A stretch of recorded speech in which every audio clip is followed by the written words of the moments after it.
All right, everybody, we're going to go ahead and get started just to be mindful of time. We've got a full agenda today. We've got a presentation for Karina Barker today from the VA. And then we also have a discussion topic from Tim Underwood, who's going to be presenting that. So we will do both of those.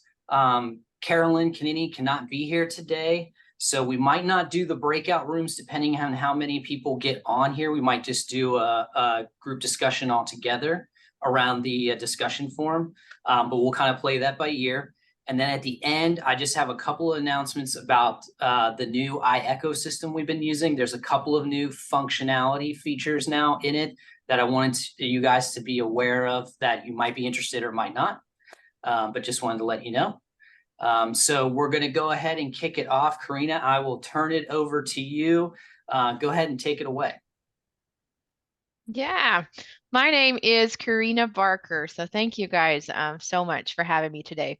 I don't know how we became connected, but we did. And I'm grateful to be able to talk a little bit about a topic that I'm passionate about. I come at this topic of mental health and student veterans from a couple of different angles. So in my current job, I am the suicide prevention program coordinator at the Herschel Woody Williams VA Medical Center in Huntington, West Virginia. I came on board at the VA back in May, so I haven't been in the VA system for too long. But I'm also an adjunct professor for the University of Kentucky College of Social Work as well. And so it's been kind of interesting compiling this presentation and seeing how those worlds come together.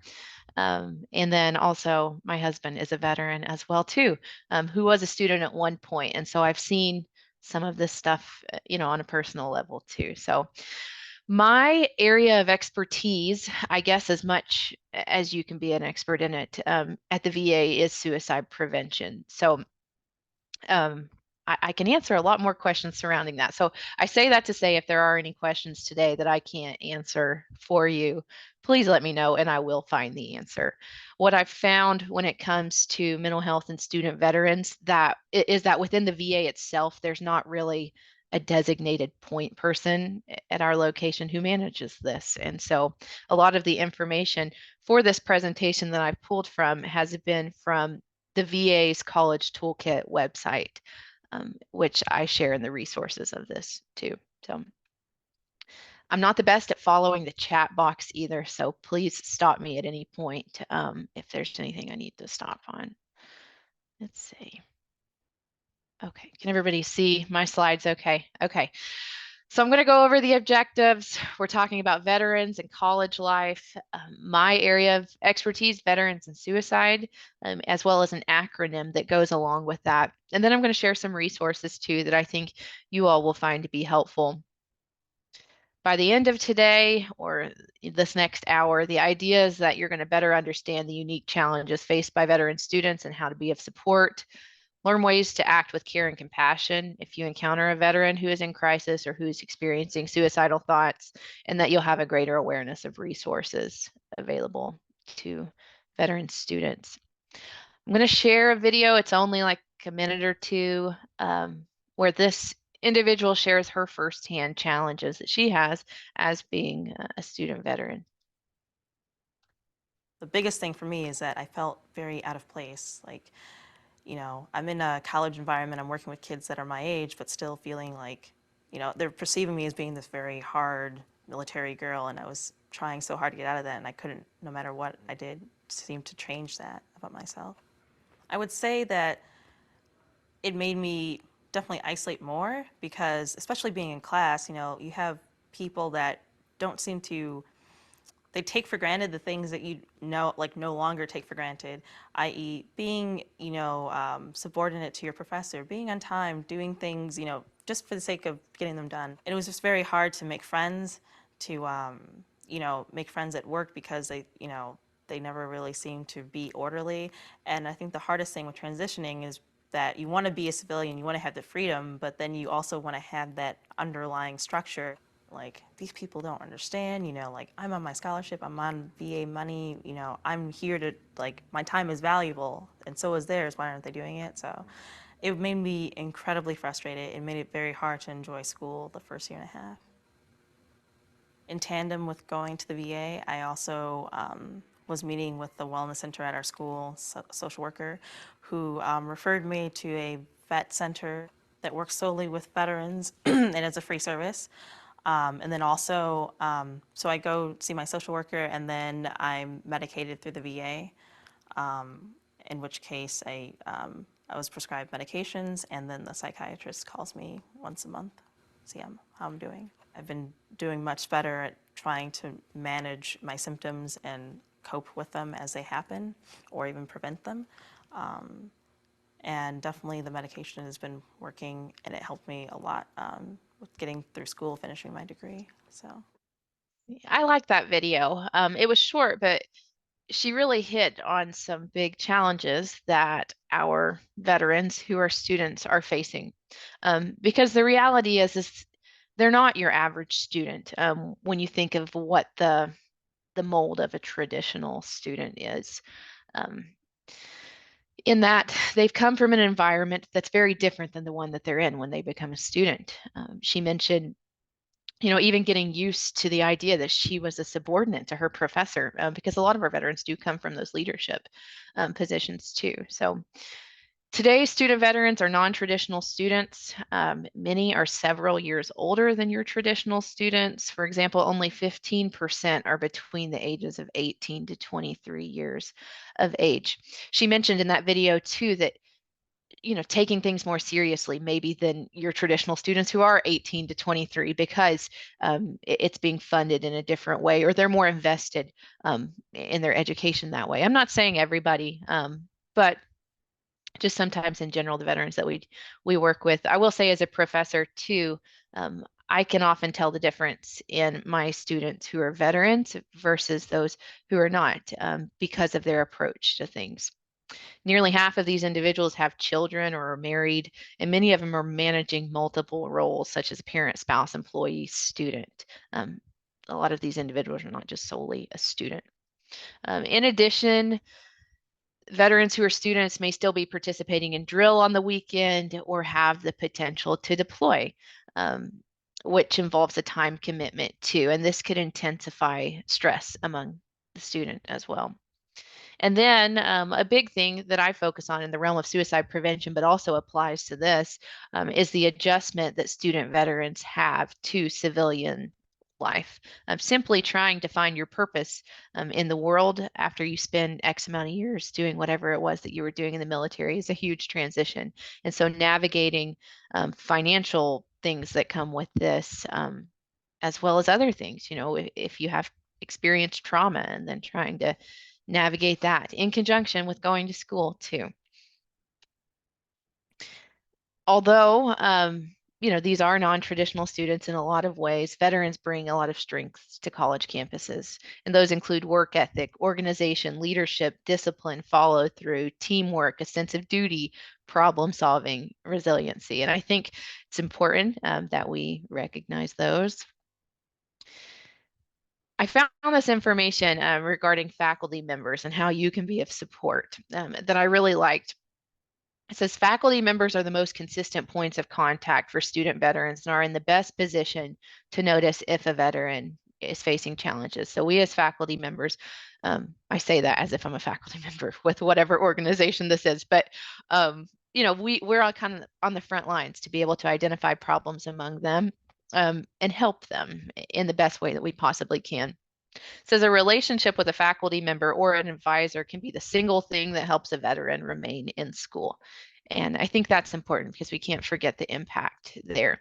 Your relationship with a veteran may help him or her feel more connected to campus, navigate this new system, or feel support from an authority figure rather than a threat.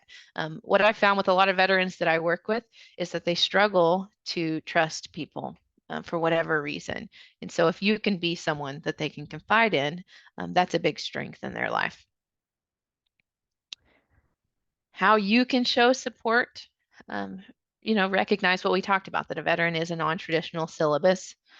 Just some basic things that can help, providing your syllabus in advance for students who like to be organized and on top of things, and who do have other things pulling at them while being a student, something as simple as providing your syllabus in advance can be a big relief for them.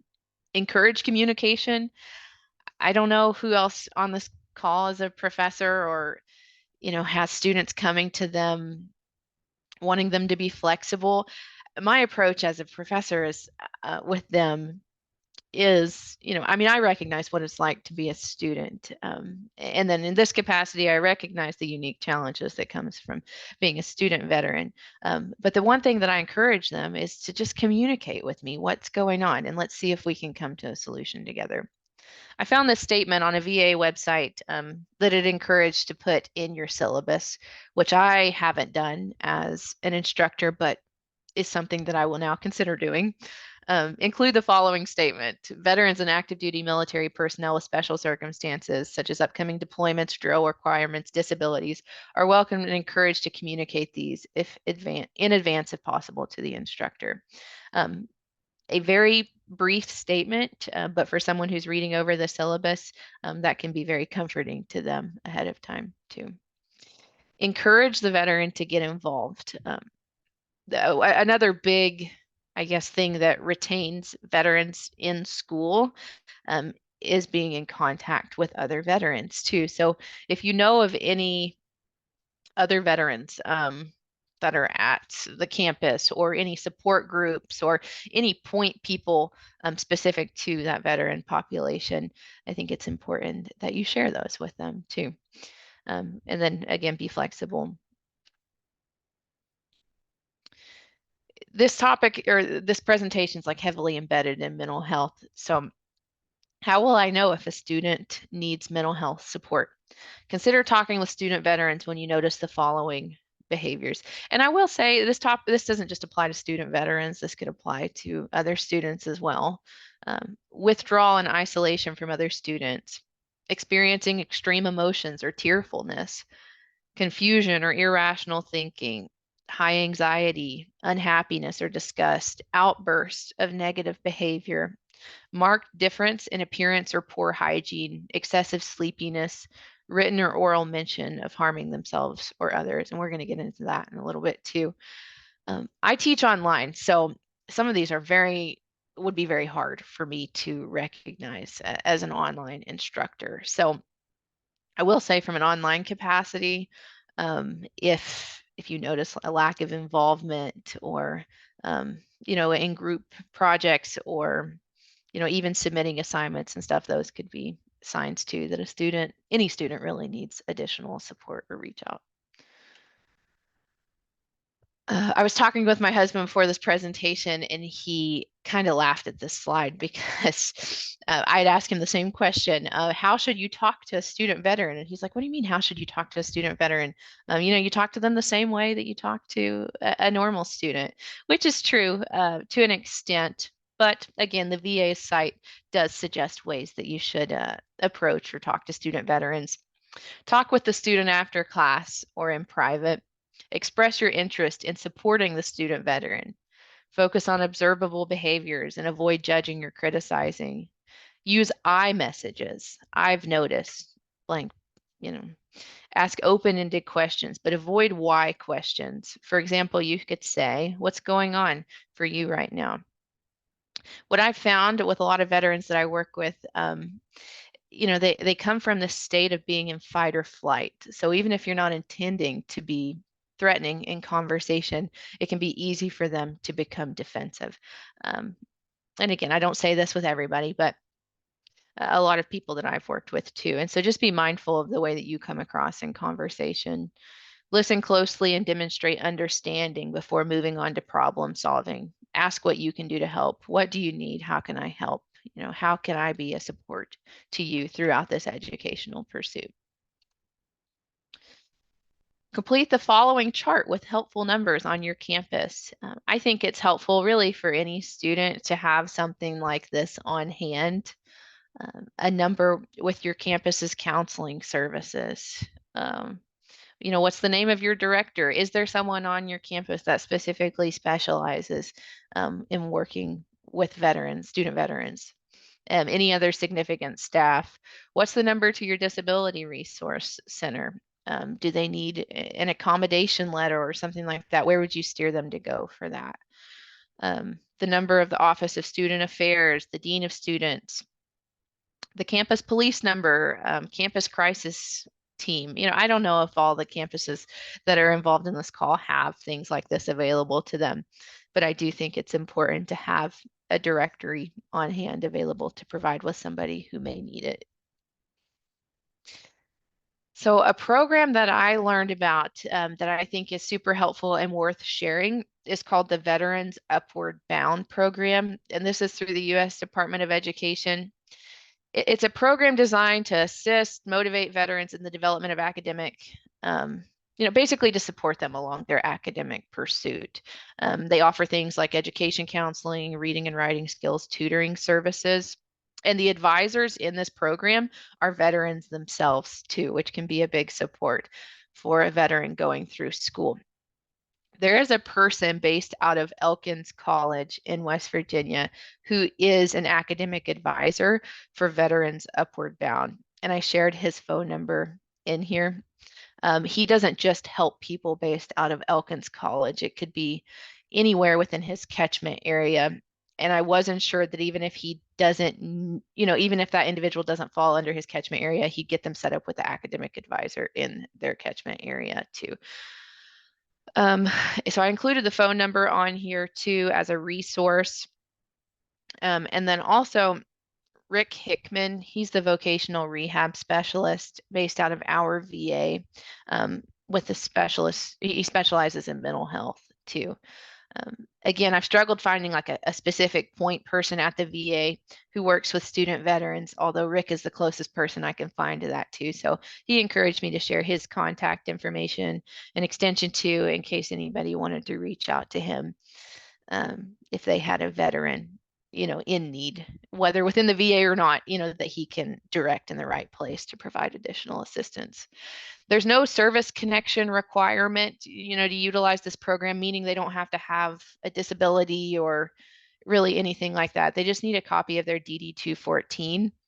And you can find more information about it on this website, as well as like an application that they can fill out too. Basically, it's just kind of like a questionnaire, and then somebody follows up. So I wanted to provide that website just in case there was anybody who may stumble across needing it at any point when working with student veterans, because I guarantee a lot of our veterans do not know of this resource too. Okay, any questions so far? I feel weird just talking, but I also get this as a presentation, so that's what I'm here for. Anything so far? Okay. All right. Well, really my area of expertise at the VA is veteran suicide. And what we know about suicide is that those numbers are doubled among veterans too. So you compare the numbers to the general public, and then among veterans, and that issue is significantly higher among veterans. And there's a lot of things that we'll get into talking about with it, but there's a reason for that. Suicide is a national issue with rising rates of suicide in the general population. And they say for every death by suicide, approximately 135 individuals are impacted. I think that number 135 is a really low number. Any of us who have, been impacted by this, either knowing someone directly or even indirectly, you see how much that impacts us, and especially students too. There's no single cause when it comes to suicide, but what we have found is that the more risk factors an individual has, the more this increases their chance of suicidal behaviors, and the more protective factors a person has, the better this is for them to kind of offset that and give them support. Risk factors when it comes to veteran suicide: a prior suicide attempt, mental health issues, substance use, access to lethal means, recent loss, legal or financial challenges, relationship issues, unemployment, homelessness. There's a bunch of things that can be considered as a risk factor.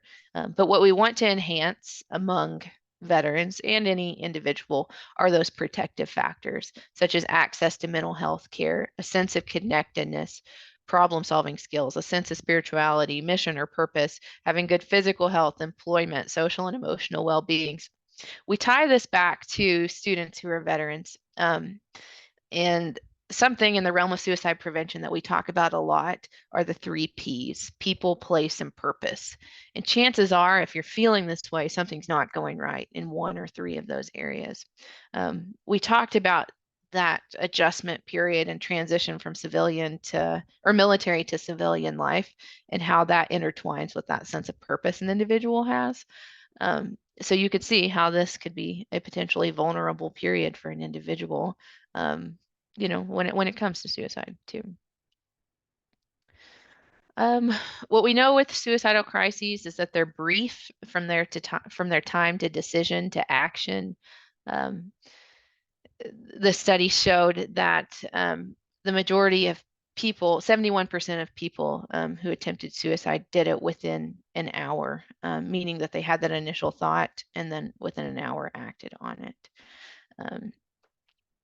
Firearm injury among veterans is the most fatal. So what we see in this area, 85 to 90% of those who died by suicide and were veterans died using a firearm, whereas 5% any other means. And I know this is a heavy topic, and it's been kind of challenging as I was preparing this presentation to see how to intertwine all of this. But I think it's worthwhile talking about because this is a very serious issue that's facing students, especially veterans. What we know, though, is that suicide is preventable. I think that can be a very controversial statement for anybody who has felt like they did everything they can in a situation and weren't able to help. But for that individual, the reality is it is preventable. It doesn't have to happen. And that in the education realm, even though it seems to be a different wheelhouse, we can still have an impact on these students in a positive way too. My big thing, and everybody knows this at the VA, is that suicide prevention is everybody's business, not just a select few, and that includes as instructors too. Common myths versus realities. People who talk about suicide are just seeking attention.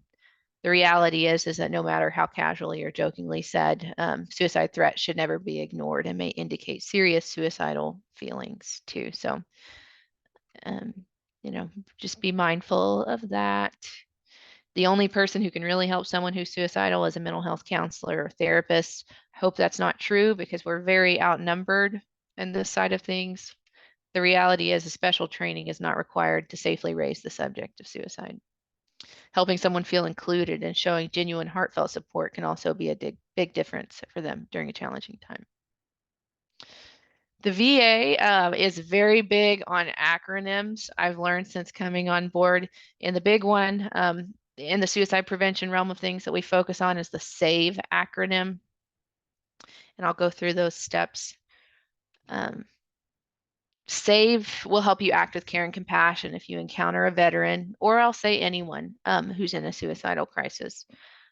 S stands for signs of suicidal thinking should be recognized. A, ask the most important question of all. V, validate the veteran's experience. And E, encourage treatment and expedite getting help. Things to be mindful of when it comes to signs of suicidal thinking. Expressing feelings of hopelessness, feeling like there's no way out, anxiety, agitation, sleeplessness, mood swings, feeling like there's no reason to live, rage or anger, engaging in risky activities without thinking, an increase in alcohol or drug use, or withdrawing from family and friends. The presence of any of the following signs requires immediate attention. Thinking about hurting or killing themselves, looking for ways to die, talking about death, dying, or suicide, self-destructive or risk-taking behavior, especially when it involves alcohol, drugs, or weapons. Again, trying to intertwine this with the educational realm of things. We never know what a student's going to confide, when a student's going to confide in us and tell us these things, or when we notice these things too, and we have to kind of know what to do when this happens. A, the A in save, ask the question, know how to ask the most important question of all. When you recognize these signs, don't be afraid to ask the question, are you thinking about killing yourself? Because the person who then responds doesn't really have time to, number one, cushion the answer, but also, it's a very direct question too. Do ask the question. Don't ask it as if you're wanting a no answer. I know we get busy and, sometimes we don't want things to inconvenience us, but it's important that we allow, a good amount of time to assess the situation. Don't ask it like you're looking for a no answer and that, you're not thinking about killing yourself, are you? Because they may be afraid to open up and say what they may say. Do ask the question in a natural way that flows with the conversation, and don't wait to ask the question when someone's halfway out the door too. Let's see, I'm going to skip that. V, validate the veteran's experience or anyone's experience. Talk openly about it. Be willing to listen and allow the veteran to express his or her feelings. Recognize that the situation is serious. Do not pass judgment. Reassure the veteran that help is available. And then E, encourage treatment and expedite getting help. What should I do if I think someone is suicidal? Don't keep their behavior a secret. Just because they confide in you and you're worried about breaking their trust, don't keep it a secret. Don't leave him or her alone, and try to get the person to seek immediate help from his or her doctor or the nearest hospital emergency room, thinking this may be a good time to utilize, the counseling center on campus to take them to, if you don't know what to do, where they can assist in getting them the help that they need. So last summer, I don't know if you're aware of the 988 crisis line that launched. And so basically, it's like the 911 for mental health. And I learned a lot about the 988 crisis line when I came on at the VA, because I really, truly don't think I understood all the functions of it. So veterans, when they call the 988 crisis line and press 1, they can be connected to the veterans crisis line, where they talk to a crisis worker who walks them through whatever it is they may be going through, and helps to get them the help that they need.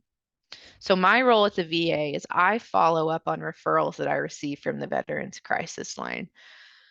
So let's see. So for example, you get a bunch of different calls. Not all of them are suicide related in nature, but maybe you get someone calling into the crisis line, something that happened recently, who's in school and is having trouble with their finances and they don't know what to do. They call into the crisis line, they talk to the crisis worker, and then at the end of the call, the crisis worker sends me a referral that I follow up on within 24 hours on weekdays. And then I give that veteran a call back and see where I can help and what resources I can help to get them connected to whether that be mental health services that they need, whether they need to get in contact with VA eligibility services, whether they need to get in contact, with their primary care doctor, or maybe they're having trouble getting a medication refill. This Veterans Crisis Line number 988 press 1 is crucial. And if we go back to that spreadsheet that has those important numbers on it for people, I would definitely include that 988 number. Okay. Again, when talking with anyone who's at risk for suicide, remain calm, listen more than you speak, maintain eye contact, act with confidence, don't argue, use open body language, let them do the talking too. Use supportive, encouraging comments, be honest, let the individual know there's no quick solutions, but help is available and I'm going to help get you the help that you need. So that's a recap of the SAVE acronym. Okay, I don't even know what time it is, but I'm probably way early here.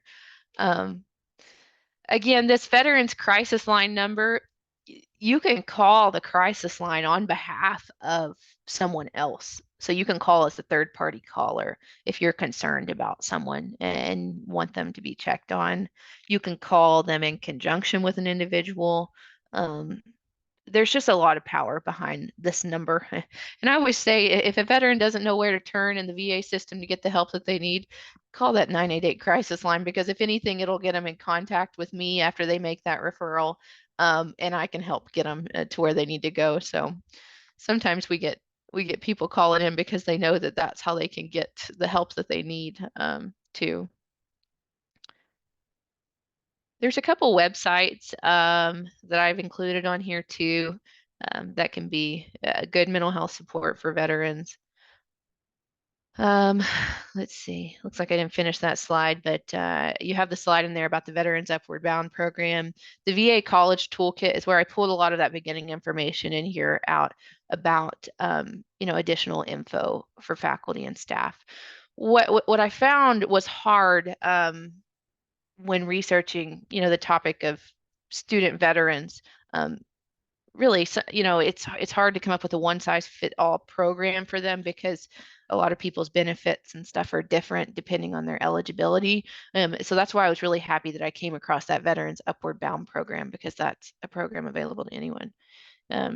There's some apps that are helpful out there, again, may not even just be helpful for your veteran students, but for any student who's in need of additional mental health support. I'm always preaching self-care among all my students too, above anything else.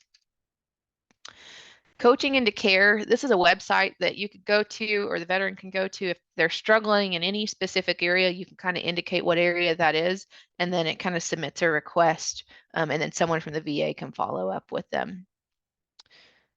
Okay, questions. Again, this conversation, or this presentation kind of hopped around to a bunch of different topics, but wasn't really sure which one to hit on the most, but let me know if I can be of help in any way. Thank you, Karina. That was great. If you don't mind, stop sharing so we can kind of see the Hollywood squares. We'll open it up for some quick questions from anybody. Feel free to unmute or use the chat feature. The slides will be shared, so you'll have those links to those resources, and you also have access to the recording as well. Any questions or comments?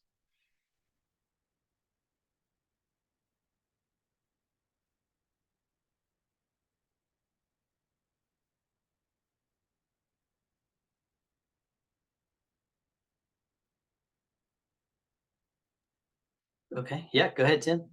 Yeah, that's Davis and Elkins College in Elkins. Say that again. That was Davis and Elkins College. Okay. Can you hear me? Yep. Yes. I just have the Elkins College. Are you asking for his name or? No, Elkins. I'm thinking it's Davis and Elkins College in Elkins, West Virginia. Okay. All right. Well, the vocational rehab specialist guy, when I talked to him, he said Elkins College. So maybe he gave me an abbreviated version of it. I don't know. I'm from Kentucky. So I'm still learning, West Virginia. We won't hold that against you. I know.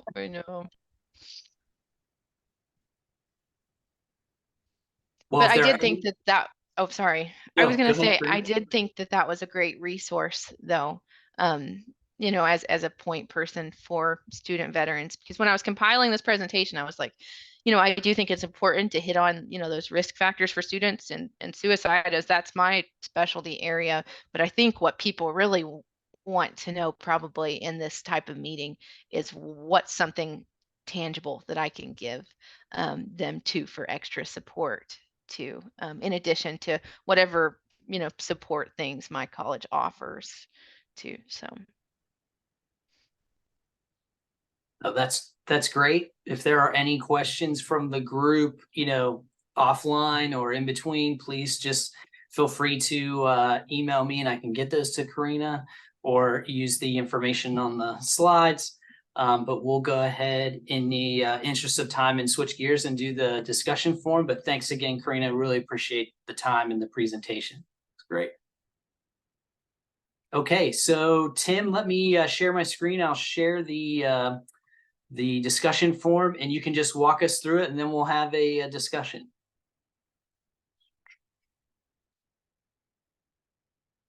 Okay. Go ahead and walk us through it there. Okay, let me go ahead and start with the background information first. So this would have been approximately 2 years ago. and ongoing. Had a student who had suicidal ideations, plan and intent. I received a call from a staff member, did find the student, spoke with them, and basically in the course offered to get them some assistance to a crisis stabilization unit. Typically the way that follows is either I or an ambulance would transport them to a local ER where they would be deemed medically stable, and then placement is found from there. Initially, the student was reluctant, but I did inform them that if they did not go willingly at that point, that I would be willing to go through with an involuntary commitment process, and that usually doesn't fare as well when it comes to people making their own decisions and their own care and the like. So they reluctantly did go. I did ask them again just to make sure that a release of information was signed. I was sending them to a crisis stabilization unit, and so I asked that a release of information be signed so we could have follow-up with the unit to make sure that, again, they were discharged appropriately, not AMA, and that they were considered safe, and so we knew what the situation was coming out. I was never able to get that information because they failed to sign the release of information, and of course the crisis stabilization unit with HIPAA would not relay any of that information to me, but they did find themselves back on campus. At that time, we did not have a behavior intervention team or the like. The counseling center was pretty much a one-man show. And so I really wasn't sure what to do at that time. I reached out to try to get the individual to follow up, and they refused to follow up. It was a transgender male, which again did feed into some of the issues that were leading to what was going on with them and some student issues. Basically, they made it through the rest of the semester, came back in the fall. There were some issues between them and public safety, so not mental health as much as disciplinary, to the point even the student was arrested for non-compliance with an officer and the like. A lot of anger issues, a lot of acting out. And then out of the blue, I received a call, and the student did attempt a very serious suicide attempt by jumping out a 6th floor window. Did survive, ended up in prolonged hospitalization and rehab, was discharged then during the summer, moved back into the community, although they're not originally from this community due to, some of the peers they knew from here and the like. I wanted to move back into this area from what I've gleaned. And then the question was, one, they're being back on campus and visiting. And again, it was an attempt that was very out there. People knew about it. It was a very serious attempt. To be honest with you, probably the most serious attempt I have ever seen without someone actually completing suicide. And so they were very fortunate to survive. But they are back in the area, and they're currently wanting to come back to campus possibly next semester, which leads me to my questions. One, what could have been done to keep the student from returning to campus after the CSU visit, specifically given that they were released and failed to sign a release of information and refused follow-up? Second, what would a suicide postvention look like for a failed suicide attempt? So typically when we talk about postvention, we're talking about what do you do following a suicide, and how do you address that in your community, whether it's a campus or town or whatever. But this was a failed suicide attempt. However, it was very serious, very well known, and a lot of concern among campus and staff and the like. So how do you, one, do you have a postvention for a, I hate to say a failed suicide attempt, but that's what I'll call it. But very serious, very known. How do you address that again, short of memorializing and contagion and all the different things that can be associated with a suicide attempt in your community? Next, what could or should be put in place to either prevent a return following the actual attempt and rehab? So we have multiple. One, attempt, possibly a first attempt had I not intervened. So a history of attempts, which is one of the best indicators of a future attempt. And so concern about whether or not that individual would be allowed back on campus, and whether or not that should be allowed, and should there be conditions, and is there anything that can be done? And if anyone's aware, to be honest with you, I find this in a lot of gray areas, so I'm kind of looking for best practices. I'm hoping this does not come to fruition, but kind of throwing it out there. And this is probably an issue that other campuses will or have had to deal with as well. So that is my discussion point. Thank you so much, Tim. Appreciate it. I'll leave it up there for a couple minutes just so people can review some of the specifics, and then I'll stop the share so we can see more of the squares. But who would like to kick off the discussion? We see the questions that Tim asked. Anybody can touch on any of those, or ask clarifying questions as well.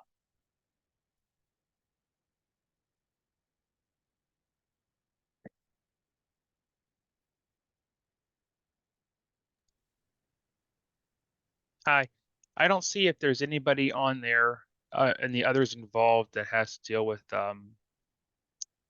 substance abuse or anything like that. Was it clarified that it was just Yes, there was no history of substance use, although it was shown that they were on some psychotropic medications, and I believe, in retrospect, there were a couple of times when there were expected overdose type or attempted overdose situations that were made apparent after the fact by other students who knew, but nothing specific to substance abuse itself other than attempting overdose with psychotropic meds that were prescribed. So it was prescribed medication that he was trying to or attempted to abuse prescribed medication. Yes, I was told that there were a couple attempts at overdose that were intervened by other students and staff, which never was brought to my attention until after the fact.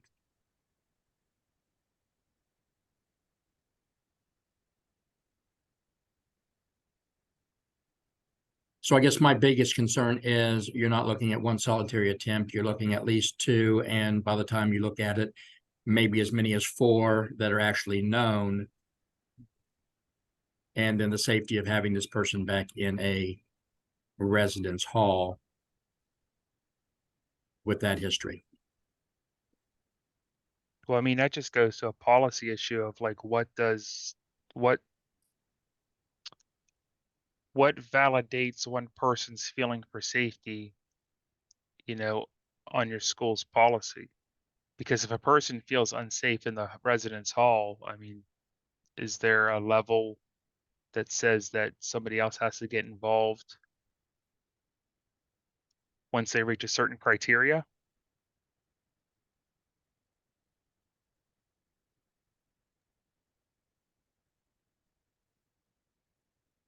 I'm not exactly sure what you're saying, although I don't think this individual was not feeling safe. I mean, I Oh, believe yeah.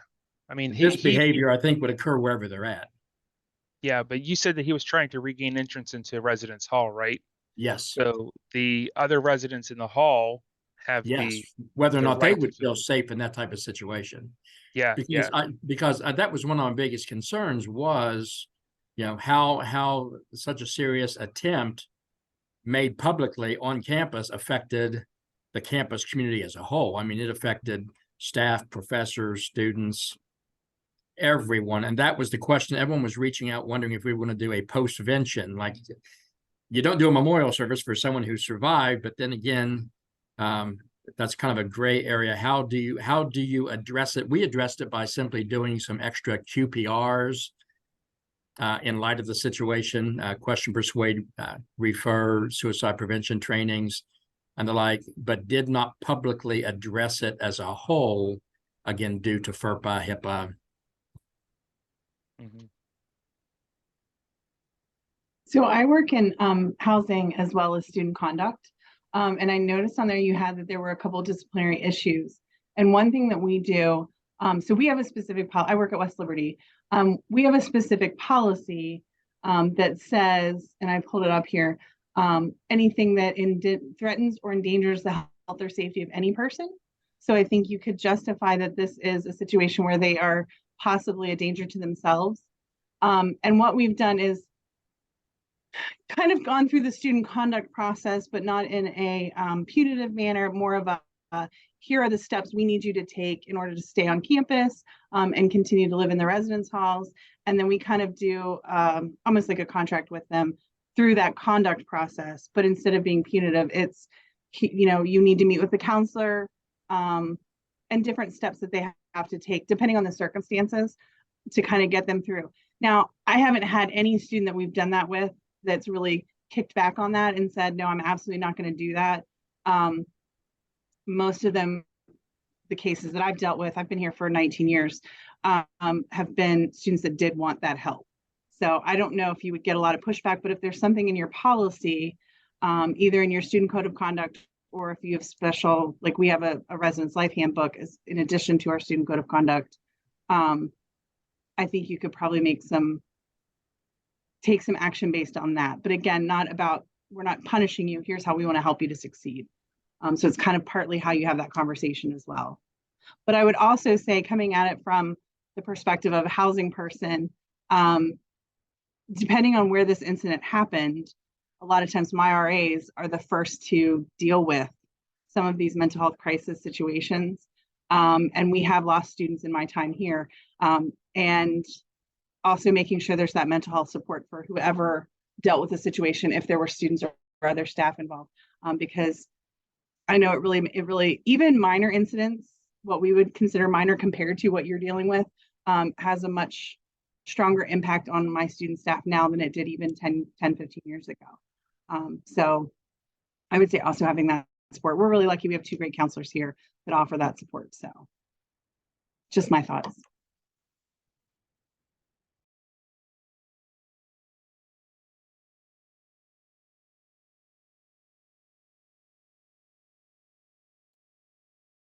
Any other thoughts or comments? That was great, Marcella. Thank you.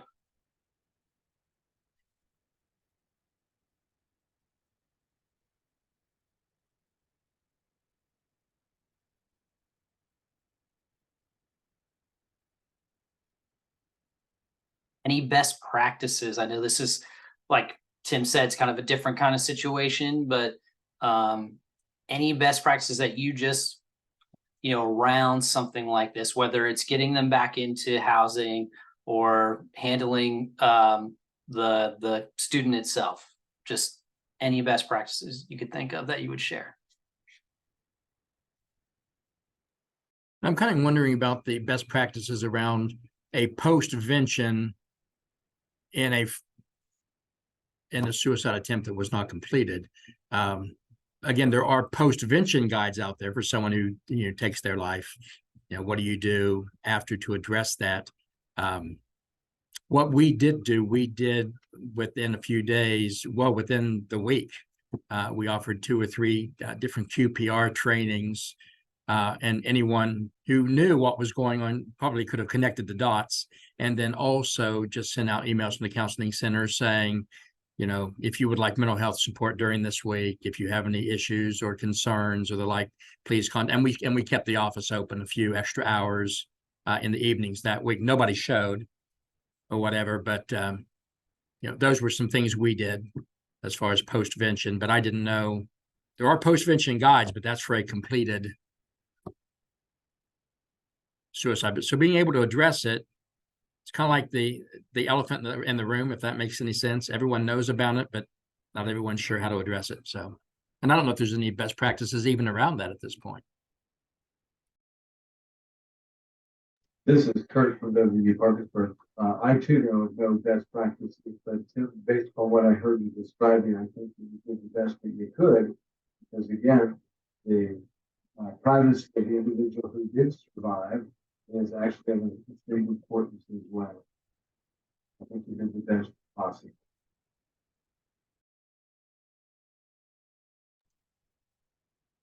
Hi, I was like to add on to something that Karina talked about was the validate. When you're talking about the post practices of a completed attempt, is there like a validation for just completed? I mean, if somebody is struggling through the process, right, and I mean, everybody here cares about mental health, you know, and you want to set up a situation that if somebody does get to that point to where now they're thinking about this or saying it or idolizing it or however they're viewing this attempt before it happens or the attempt happens, uh is there a policy in place that says, hey, we're not going to say that, you know, a completion is, I mean, obviously worse than an attempt, but they're doing the attempt in the hopes of a completion, right? So like I almost wonder if maybe you should treat all of the attempts as in the completion the same way. Because I mean, obviously, if you lose somebody's life, it affects the community more. But the attempt, and in this individual's case, the possible multiple attempts could view even in a strong way also, because I mean, it could affect multiple people on different levels of, you know, I thought I lost him or her, and then I didn't, but they're here and they're broken. So how does that affect me living with that individual? You know, I think that that's a definitely a thought for, you should treat all of them as if, you know, how can we try to help this situation, learn from it so that we don't have it down the road further on, either from the same individual or other individuals down the same line.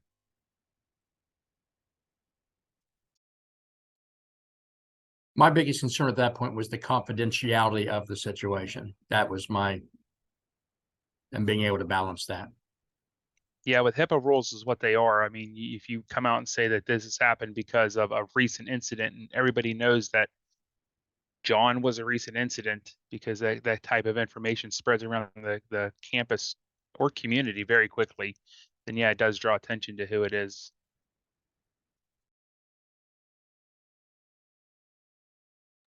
I wanted to share again. I don't even know if this is my wheelhouse or anything, but I wanted to share just what our suicide prevention team does at the VA. We don't just follow veterans who've had an attempt.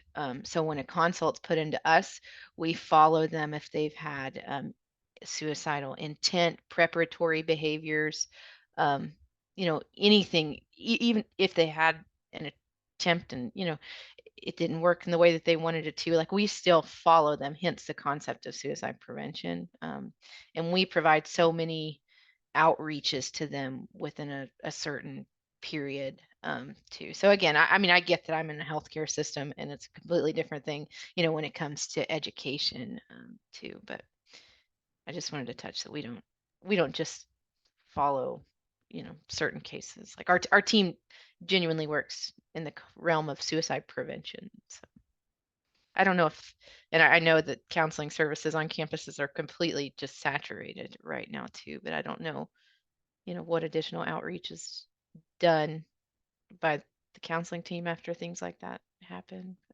Again, I'm just here as an observer, so yes. Well, the question too, the individual had left campus, they were hospitalized for some amount of time. So whether or not they were even still qualified as a student, and then the services we provide as a university, whether or not we can continue that or stop that, where, you know, again, where's that legal line as to where we stop, where we go forward? You know, I was assuming at that point that WVU Healthcare and the like, knowing obviously this was a suicide attempt, would pick up, you know, following up with that individual. And then of course they were no longer a student, which would move it out of my wheelhouse because, again, because of the legal statute of them no longer being a student. So, and previously the individual really wanted nothing to do with our counseling services and made that quite known in very, very loud and rambunctious ways. So.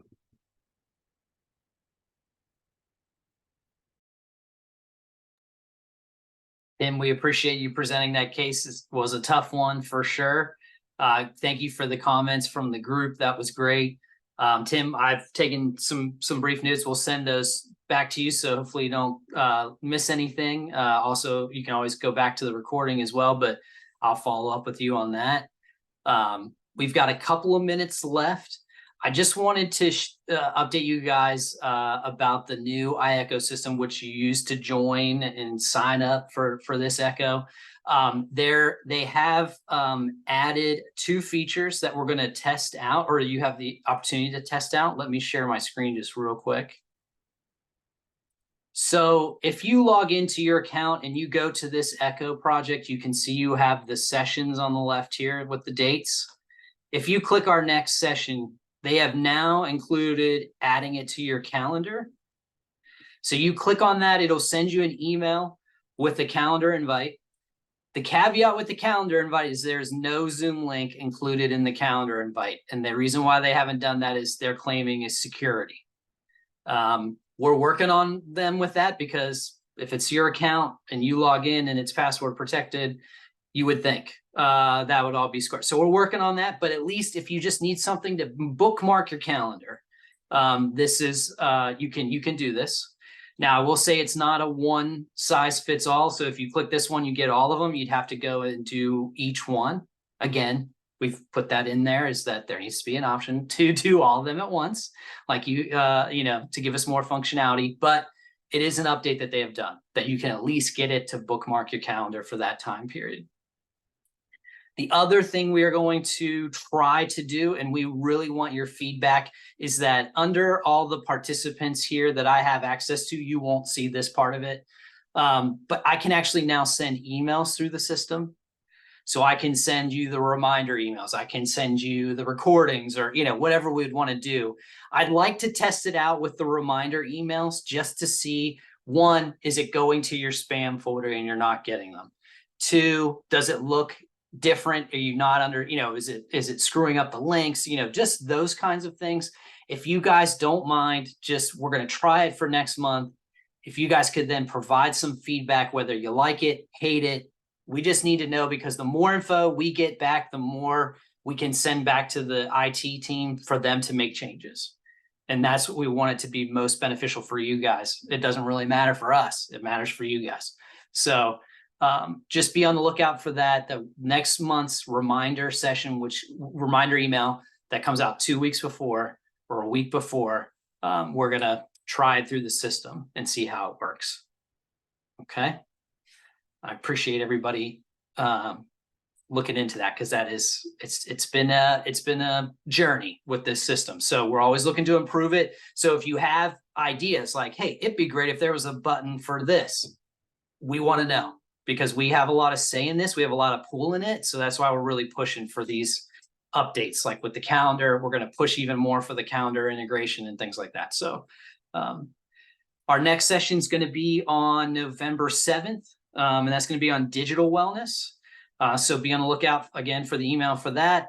And the recap email from today's session with Karina's presentation and the recording link.